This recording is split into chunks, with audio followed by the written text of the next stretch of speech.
There are other election campaigns raising questions tonight, this time in the U.S.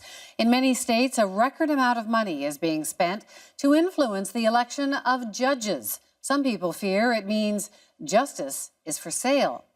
Keith Bogue is watching that story from Washington. Keith? Wendy, most states in America have had judicial elections since the early days of the Union. But lately, with election campaigns increasingly awash in money, judicial elections have begun to look and sound more like political elections. Consider this. Now this hard-working man through his hat in the ring wants to be a judge, a state supreme. Razor sharp, he'll get real justice done. Mike Robinson wants to be a North Carolina Supreme Court judge. Not all campaign ads are as jolly as his, but they do all cost money. Mike Robinson. This one was paid for by Justice for All, a conservative political action committee with a social conservative agenda, ties to the Republican Party, and lots of money. Justice for All also paid for this. Supreme Court Justice Robin Hudson sided with the predators. Hudson cited a child molester's right to privacy. This ad attacked a sitting judge up for re-election in North Carolina, saying she'd stopped electronic monitoring of child molesters. In fact, she didn't.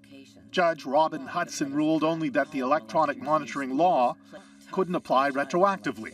Not fair to victims. The United States is the only country in the world that elects any significant number of its judges. Bert Brandenburg says running judicial campaigns as though they're political campaigns is fraught with danger, especially when big money is involved. And the reason for that is that in judicial elections, when you're trying to move voters, you run ads typically on crime issues. This is what moves people, it frightens them.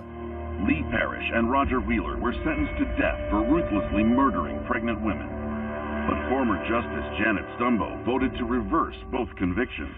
Judges need freedom to make decisions regardless of whether they're popular, says Brandenburg. That happens all the time, but you can then cut an ad that says, look how horrible this judge is, and the fear is that the judges will start looking over their shoulder, and we think that's starting to happen.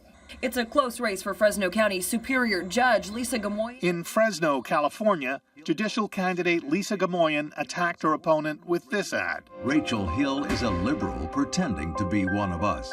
It even slammed Hill because she dislikes the Fox News channel. I don't think putting the truth out there is negative. I think people need to know the truth, good, bad, or indifferent.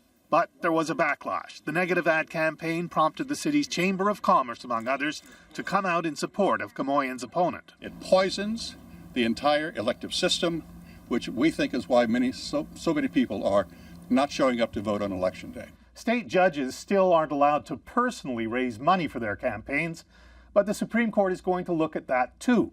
So state judges may soon be allowed to do as politicians do and hit up the voters for cash. Wendy. Thanks so much, Keith. Keith Bogue.